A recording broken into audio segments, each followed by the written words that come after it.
Eu vou a falar sobre os meus recordos da catedral. Coñecín a catedral cando tiña uns 10 anos, eu son de Ourense, e cando cheguei á catedral o primeiro que me chamou a atención foi que toda a nave central estaba con un gran socavón. Eran as famosas excavacións que logo supen, claro, de Chamoso Lamas. Ali se descubrían tumbas milenarias, restos de murallas, restos de torres, en fin, un mundo antigo que non sospechábamos tan siquera. A min parecíame un espacio maravilloso toda a catedral.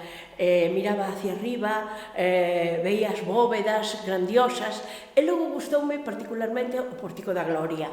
O Pórtico da Gloria, co seu color, que non era tanto como o de agora, cos seus brillos naquelas caras tan maravillosas e tan admirables como, por exemplo, os famosos profetas coas súas barbas longas, a sonrisa de Daniel, que se reía, según din as lendas compostelanas, da particular forma do busto de Ester que tiña enfrente. E, sobre todo, gustaronme desde sempre as almiñas. As almiñas son as pequenas figuras do coro, o coro que canta a gloria de Deus, que canta o Altísimo.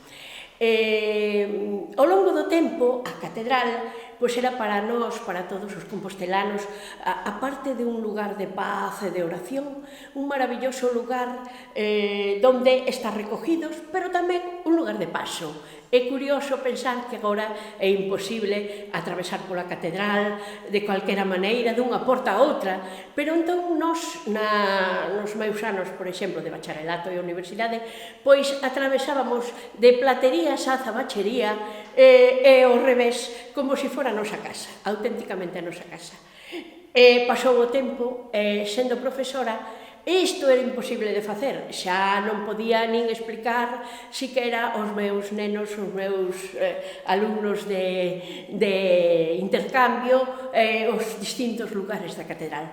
Pero volvendo ao pórtico, temos que fixarnos moitísimo en a cantidade de figuras tan extrañas que ten. Dícese que hasta 200 figuras, pero algunhas delas son verdadeiramente demoníacas. Son os famosos pilares, as bocas terribles que hai abaixo, a figura curiosísima do Mestre Mateo.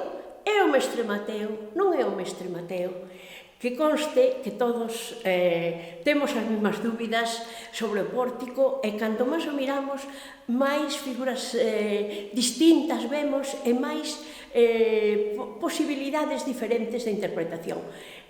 Xa a gran Rosalía decía: védeos parecen que os labios moven, que falan quedos os uns cos outros, do ceo a música vai dar comenzo, pois os gloriosos concertadores tempran risoños os instrumentos. Estarán vivos, serán de pedra, aqueles semblantes tan verdadeiros, aquelas túnicas maravillosas, aquelos ollos de vida cheos.